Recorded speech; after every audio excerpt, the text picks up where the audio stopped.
días, chicos de Viaje en Autocaravana. 1 gradito, como habéis visto, y Madrid nevando. No está cuajando porque el suelo está húmedo de haber llovido ayer. Bueno, que ayer también estuvo nevando, pero bueno, como al estar mojado sabéis que la nieve, a no ser que sea mucha, no cuaja tanto y está, bueno, está el tiempo desapercibible, pero no está la típica escena esta de Madrid nevado y tal. Pero bueno, está nevando, está cayendo agua nieve toda la noche y ahora por la mañana también.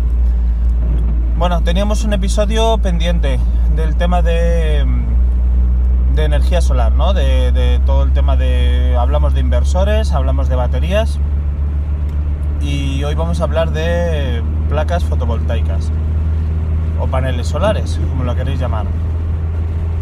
Así que, como siempre, pido la colaboración de alguna empresa y Carlos, siempre tan amable, de Comercial Caravaning, dispuesto a echarnos una mano, pues nos vamos para allá y que nos cuente cómo son los montajes que hacen en los vehículos y cómo el tipo de panel que monta, y a ver si tuviésemos suerte y está montando alguna y la pudiésemos ver en taller. Quería comentaros una curiosidad que tiene Madrid estos días de lluvia y tal. Bueno, en Madrid intentamos entrar todos a la vez, ¿no? Por las diferentes carreteras. Al estar en el centro, tenemos carreteras radiales en todos los sentidos, ¿no? Norte, sur, este, oeste. Bueno, tenemos todas las nacionales, más todas las que son de, digamos, de... Bueno, otras carreteras secundarias, pero que también son bastante importantes a la hora de entrar a Madrid. ¿Qué es lo que pasa? Que a medida que te vas acercando a Madrid y ves que hay atasco, intentas coger la M50 o la M45 o la M40 para entrar a Madrid desde otro sitio. Pero todo el mundo pensamos lo mismo y al final se atasca todo igual. Entonces, curiosidad, a no ser que sea un accidente muy grave, que para eso están las aplicaciones como Waze o otro tipo de aplicaciones que nos van dando información del tráfico, pues eso, que a no ser que sea un accidente, lo mejor es permanecer en tu carretera y al tran entrar a Madrid. Pero es curioso que en el momento que se atasca una, se atascan todas. Por eso, porque lo que te digo, la gente intentamos escaparnos del atasco moviéndonos por otras carreteras. Así que al final te va a dar igual, vas a pillar atasco sí o sí, con lo cual es mejor quedarte donde estás y no hacer inventos raros.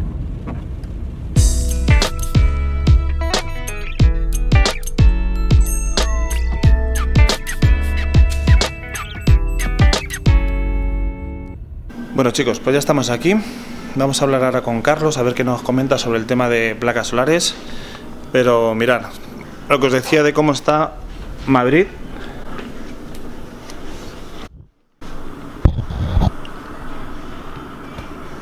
Mirad desde aquí la nevada que está cayendo. Ya veremos para cuando salga cómo me encuentro las carreteras. Bueno, pues ha venido Fernando para que acabemos el vídeo de las placas solares. Y nada, contaros un poquillo, bueno, lo principal. Tipos de placas. Tenemos 2 materiales. Arseniuro de galio, no sé qué, no se usan, son súper eficientes, son carísimas, son para instalaciones tipo militar, etcétera, y luego silicio, lo que utilizamos nosotros en autocaravana, en casas, etcétera. Tenemos 2 tipos. El silicio amorfo, no lo vamos a utilizar nunca para autocaravana, son las típicas plaquitas que llevan las placas solares, las calculadoras. Estas de toda la vida muy baratas pero con una eficiencia muy baja. ¿Sí? Y luego silicio cristalino, ya placa solar de verdad, ya donde nos metemos nosotros. Dentro de silicio cristalino a su vez tenemos 2 tipos, mono y poli. Un error muy común es: yo compro la de mono porque aunque es más cara me da más potencia. No es verdad. Da más rendimiento pero no da más potencia. O sea, una placa de mono de 150 vatios da los mismos vatios que una placa de poli de 150 vatios, solo que una es más grande que otra porque es más eficiente. Sí, es que en todos los foros hay mucho error con este tema. Siempre se habla de monocristalina, polocristalina, y la gente piensa que por el ser policristalina es mejor placa que la monocristalina. Al final es un tema de rendimiento y es que podamos irnos en menos espacio a más potencia. Si tenemos mucho espacio en el techo de la autocaravana, nos podemos ir a la económica, porque si podemos colocar una placa más grande no hay ningún problema. Entonces depende un poco del espacio que tengamos, pero una misma placa de 150 vatios, sea mono sea poli, no va a ser mejor una que otra, o sea, van a dar los mismos 150 vatios. Entiendo. O sea, que es un tema de superficie, más que de... Exacto. Más que de vatios, exacto, entiendo. Luego, depende de lo que nosotros queramos conseguir con la placa, debemos colocar unas potencias u otras. Al principio, ¿por qué colocábamos placas solares nosotros aquí en la empresa? Para mantener las baterías. Porque al principio de las placas solares estamos hablando de una placa solar de este tipo, 75 vatios, apenas te da carga. 75 vatios, 70 vatios, que era con lo que empezamos. ¿Por qué instalábamos nosotros la placa solar? Porque como las baterías AGM, cuando se produce una descarga y no la cargas en mucho tiempo, como hablábamos en el anterior vídeo, se sulfatan, sí. Decíamos, bueno, pues cuando vuelvas de viaje, la tienes aparcada en el parking, le está dando la luz, se cargan y te las mantiene bien arriba. Las baterías AGM son caras, pues bueno, que no tengas que estar cambiándola cada 2 años, que la cambies cada 5, 4, que es lo que te pide más o menos el tiempo de vida de la batería. Entonces con la placa solar se ahorraba dinero en batería. Ahora ya, bueno, pues todo avanza y ya nos estamos metiendo en placas de 150 vatios, 300 vatios, 2 placas de 150 vatios. ¿Cuánto recomendamos nosotros? Depende del uso. Una persona que utilice bastante luz, todo lo que no sea aire acondicionado, que el aire acondicionado ya exige mucho, pero pues eso, secadores de pelo, Nespressos, microondas, siendo consciente de lo que utilizas, con 2 placas de 150 vatios, en verano eres prácticamente autónomo. Y si tienes un consumo de energía menor, que pues, utilizas la tele, las luces, cargar el móvil, pero no necesitas un microondas, una cafetera Nespresso, secarte el pelo, etcétera, una placa de 150 vatios es más que suficiente. Sí. Con 2 baterías de 95, como me comentabas antes que hablábamos. Eso te iba a decir, porque la mayoría de la gente suelen llevar 2 baterías de 95 amperios hora, que es lo normal, ¿no? Una instalación más o menos estándar. Cuando la gente pide una segunda batería, pues lo que piden es eso, 2 baterías de 95. O sea que la recomendación sería eso, para 2 baterías de 95. Para 2 baterías de 95, si tenemos un consumo moderado de luz, antena para la antena de televisión y la tele, la electrónica de la nevera, la calefacción, sí, la cargar móvil agua, y bomba de agua, una placa de 150 vatios más que suficiente. Si le queremos sacar un poquito más de partido a las baterías y ya meternos con microondas, cafetera Nespresso, un inversor más potente para meter todas esas cositas, 2 placas prácticamente en verano somos autónomos. Bien. Recomendaciones a la hora de montar. Bueno, yo hice un vídeo, que lo sabéis, sobre el tema de dónde situarla, ¿no? La posición, sobre todo ahora que está nevando, me acuerdo justo de ese vídeo, porque fue por una persona que se quejaba de que no le cargaba la placa y era por el tema de nieve. Sí. Recomendaciones a la hora de montarla en la autocaravana. A ver, muchas veces, bueno, la gran mayoría de las veces nos encontramos con las claraboyas, una antena, y la placa solar va donde puede, no donde queremos. Generalmente uno la pone donde puede. Lo que sí que nosotros recomendamos encarecidamente es limpiarla, porque las típicas veces que llueve tierra, que llegas al coche y dices, joder, ¿cómo está el coche que parece que ha llovido barro? La placa se ensucia bastante, y si antes de salir no hace falta subir allí con un escobrite y darle, pero sí que le podemos dar una manita de agua y con un trapito una mano, el rendimiento varía mucho. A nosotros nos gusta bajar por la columna de la unión entre la cabina y el habitáculo. ¿No? Es un espacio preparado para bajar cableado, fábrica lo mete por allí y entramos directamente en el asiento del copiloto, que es donde tenemos baterías. Hay muchos tipos de instalaciones, gente que mete los cables por cualquier sitio, le da igual por donde vayan. A nosotros nos gusta bajar por ahí. Bueno, depende de dónde coloquemos la placa. Una cosa que yo quería comentar con Carlos, y es, fijaros de cómo están construidas las placas. Si os dais cuenta, es una pestaña de estaño. Exacto. Y el resto de las celdas o de las células van en serie. ¿Qué es lo que pasa? Que a colación de lo que dice Carlos, si tenemos esta celda sucia, al estar en serie no va a dejar pasar a cargar el resto, con lo cual la limpieza de las placas es vital para que sean más efectivas. Luego también la gente le da mucho miedo, no mucha gente, pero sí que me han comentado, oye, si se rompe, si me tiran una colilla y la queman con las flexibles, que les da un poquito más de miedo, porque es una placa más plástica. Son bastante resistentes. Nosotros, granizo, es raro que rompan una placa solar, una colilla es muy raro que rompa una placa solar.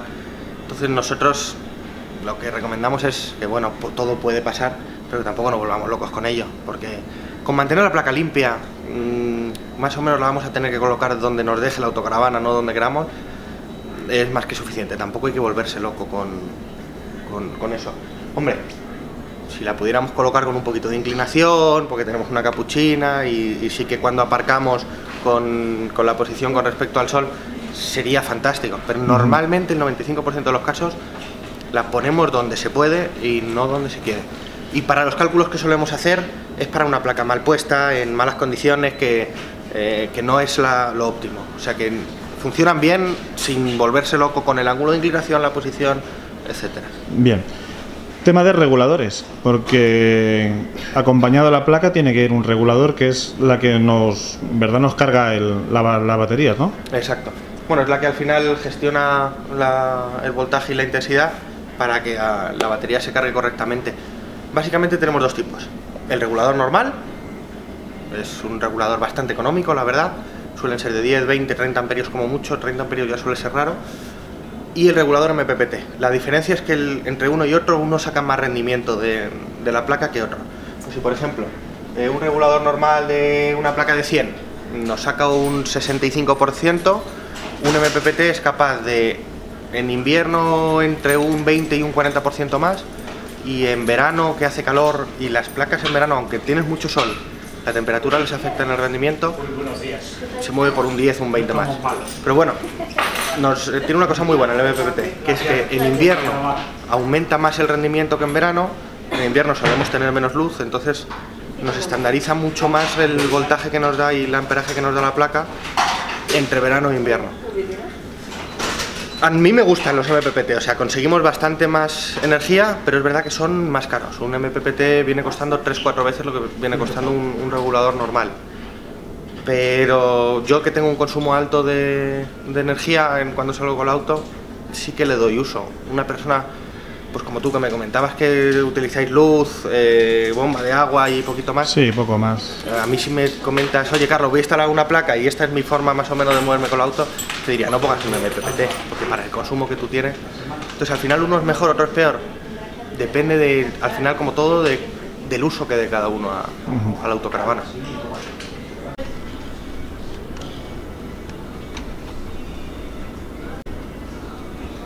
Bueno, Carlos, y una de las cosas que nos piden en los grupos de WhatsApp, en los foros y todo esto, a ver que te termino de enfocar, vale, es el tema del eManager, y que hay mucha desinformación. Hay gente que no sabe en verdad para qué existe, o sea, para qué es, y el uso que se le da y cuál es el beneficio, ¿no?, que tenemos en nuestras autocaravanas con él. Sí, bueno, lo más importante es el gestor de la carga de las baterías. Siempre que conectamos dos baterías en paralelo, es muy importante que conectemos la misma batería, porque si no se producen fluctuaciones de una batería a otra. Pero aunque nos vayamos exactamente a la misma batería con los mismos amperios, nunca se descargan igual. El espesor de las placas interiores no es el mismo, la resistencia eléctrica del electrolito no es la misma, y al final se producen descompensaciones. Esas descompensaciones generan flujo de una batería a otra y se producen calentamientos, etcétera. Tú comentabas el tema de lo del fusible. Sí. Nosotros no hemos tenido ningún problema en 25 años, pero es verdad que no es lo más eficiente y que en un caso muy extremo podría llegar a pasar lo que tú comentabas. Entonces, ¿qué hace este sistema? Este sistema está midiendo constantemente la resistencia interna y la capacidad de la batería, y las conecta o las juntas o las desconecta en función de lo que la batería le esté pidiendo.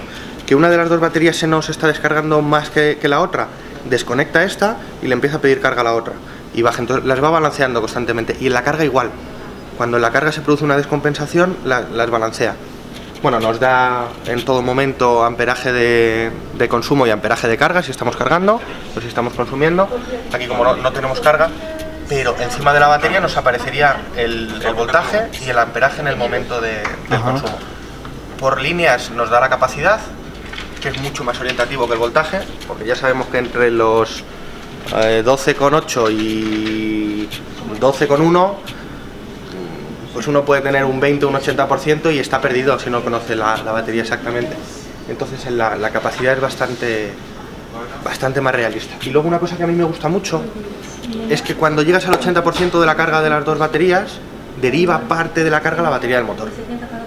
Y la batería del motor generalmente no se conecta a las placas solares Y sí que es verdad, dejamos la autocaravana a veces parada un año y llegamos y la batería del motor está muerta.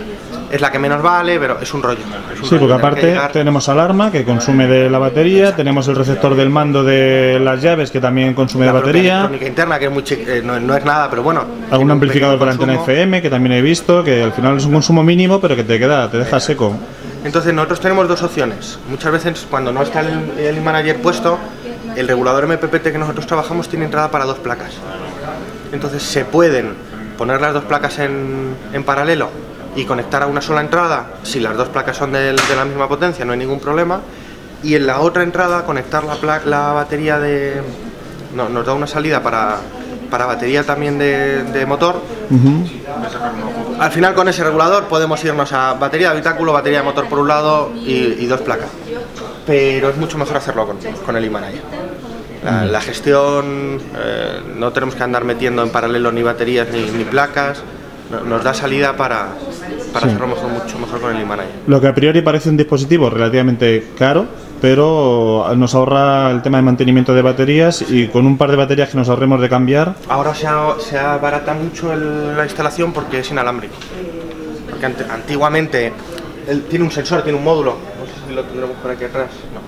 No lo tenemos porque este es el de muestra. Porque es una maqueta, sí. Tiene un sensor que se conecta al banco de baterías, ¿no? Sí, lo diré. Al electroblock, es que cuando lo pido por... Sí. Este me sale en inglés. Digamos a lo que es a la centralita, exacto, digamos, la centralita de la autocaravana. De la autocaravana, eso es. Se conecta a la centralita y gestiona toda la carga desde la centralita. ¿Qué es lo que hemos ganado con el nuevo?